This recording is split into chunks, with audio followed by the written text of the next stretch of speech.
আজ সকালে হাঁটতে বেরিয়ে আমাদের গলিটা দেখালাম যেখানে আমরা থাকি। এই গলিতে নতুন করে আবার একটা বাড়িও বানানো হচ্ছে।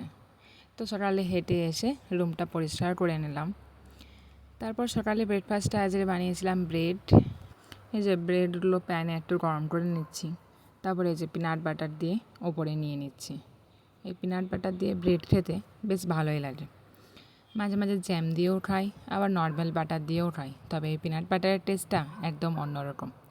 আর সাথে নিয়েছিলাম 2টো কলা পাকা। এই ছিল সকালের ব্রেকফাস্ট। তারপর সকালের ব্রেকফাস্ট সেরে কিছু বাজার করেছিলাম। এই যে নিয়েছিলাম শুকনো লঙ্কা আর নিয়েছিলাম তেজপাতা। এগুলো এরকম প্যাকেজের মধ্যে আসে, তো সেগুলোকে আমি একটা কৌটোর মধ্যে ভরে রাখি যাতে রান্নার সময় দিতে সুবিধা হয়। এই যে শুকনো লঙ্কার বোঁটাগুলো ছাড়িয়ে দিই, তারপর কৌটোর মধ্যে এরকমভাবে রাখি।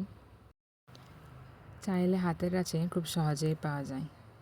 আর তেজপাতাগুলোও খুব বড় থাকে, এত বড় তো রান্নার জন্য ইউজ করা যায় না, তাই আমি এরকম হাফ করে রেখে দিই যাতে রান্নার জন্য এই ছোটো হাফ তেজপাতাটাই ব্যবহার করা যায়। তো এইভাবে আমি শুকনো লঙ্কা আর তেজপাতা বক্সের মধ্যে ভরে রাখি।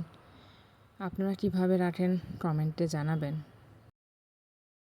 তারপর সন্ধ্যাবেলা এই পায়রাটা রুমে এসেছিল। আমি যখনই কিচেনে রান্না করতে যাই তখন এই পায়রাটা আমার কিচেনটা ছেড়ে দেয়, আবার আমি যখনই কিচেন থেকে বেরিয়ে যাই ও কিচেনে এসে থাকে।